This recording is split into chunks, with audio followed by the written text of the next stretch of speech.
សូមជូនរឿងព្រេងនិទានខ្មែររឿង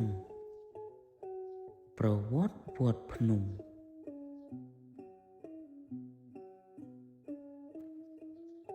កាលពី6ទសវត្សរ៍មុននៅតាមដងទន្លេចតុមុខមានភូមិតូចមួយស្ងប់ស្ងាត់ប្រជាជនរស់នៅដោយការនេសាទដាំដំណាំនិងធ្វើការជួញដូរតាមផ្លូវទឹកនៅក្នុងភូមិនោះ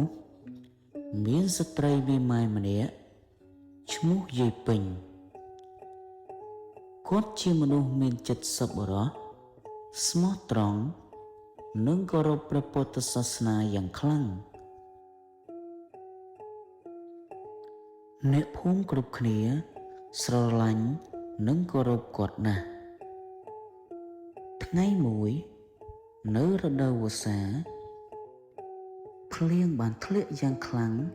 ជាច្រើនថ្ងៃជាប់គ្នាទឹកនៅទន្លេឡើងខ្ពស់ហូរកូចកាចពេញតំបន់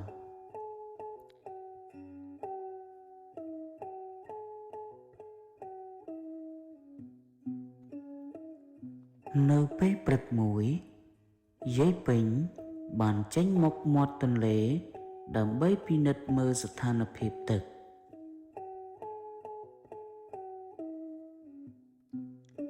ស្រាប់តែគាត់បានឃើញដើមកុកីធំមួយ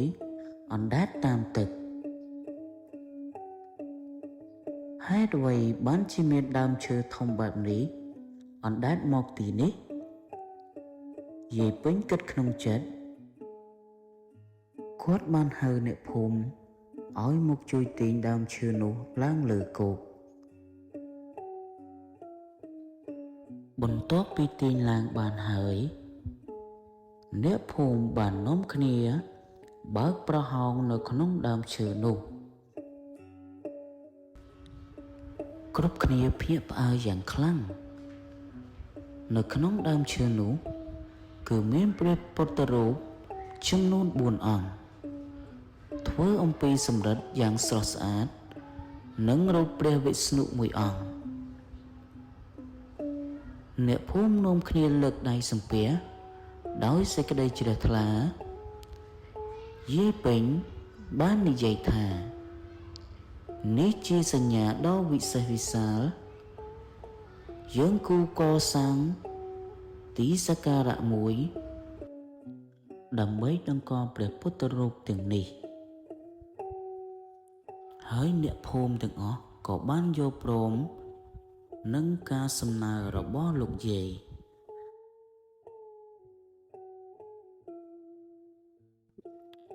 ដោយសារតំបន់នោះជាទីទាបយាយពេញបានផ្ដួចផ្ដើមឲ្យអ្នកភូមិនាំគ្នាពូនដីបង្កើតជាភ្នំតូចមួយ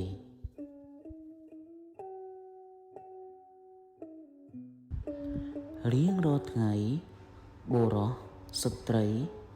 ចាស់ក្មេងនាំគ្នាដឹកដីដោយអង្រឹងកន្ត្រកនិងរទេះគោ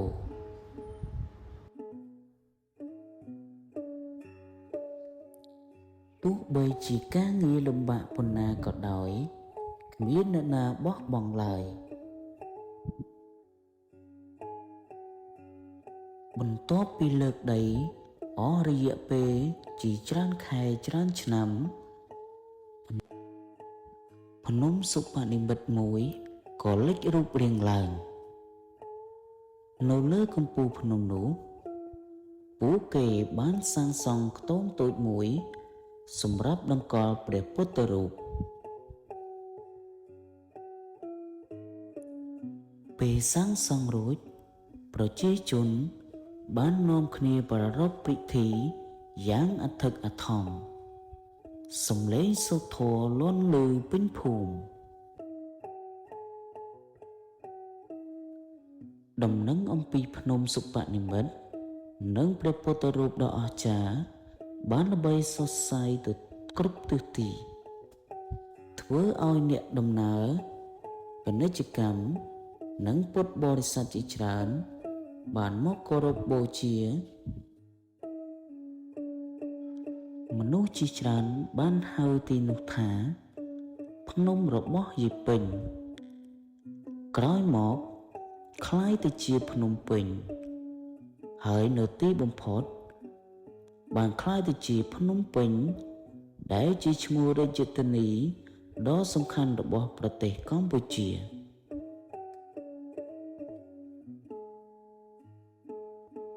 ជាច្រើនឆ្នាំក្រោយមកព្រះមហាក្សត្រនិងប្រជាជនបានជួយជួសជុលនិងកសាងវត្តឲ្យធំជាងមុនវត្តភ្នំបានក្លាយជាទីសក្ការៈដ៏សំខាន់សម្រាប់ព្រះពុទ្ធសាសនាអ្នកស្រុកជឿថាវត្តភ្នំជាកន្លែងប្រកបដោយបារមីនិងសេចក្តីសុខសាន្តជារៀងរាល់ឆ្នាំមានភ្ញៀវទេសចរនិងពុទ្ធបរិស័ទរាប់ពាន់នាក់មកទស្សនានិងបួងសួងសុំសេចក្តីសុខទោះបីជាយាយពេញបានលាចាកលោកជាយូរមកហើយក៏ដោយប៉ុន្តែកេរ្តិ៍ឈ្មោះនិងអំពើល្អរបស់គាត់នៅតែរស់នៅក្នុងបេះដូងប្រជាជនខ្មែរជានិច្ចវត្តភ្នំបានក្លាយជានិមិត្តរូបនៃព្រះរាជធានីភ្នំពេញនិងជាភស្តុតាងនៃជំនឿសទ្ធានិងសាមគ្គីភាពរបស់ប្រជាជនខ្មែររឿងប្រវត្តិវត្តភ្នំក៏សន្មតទៅចប់ត្រឹមនេះសូមជួយចុច Subscribe ដើម្បីទទួលបានវីដេអូរឿងនិទានថ្មីៗសូមអរគុណ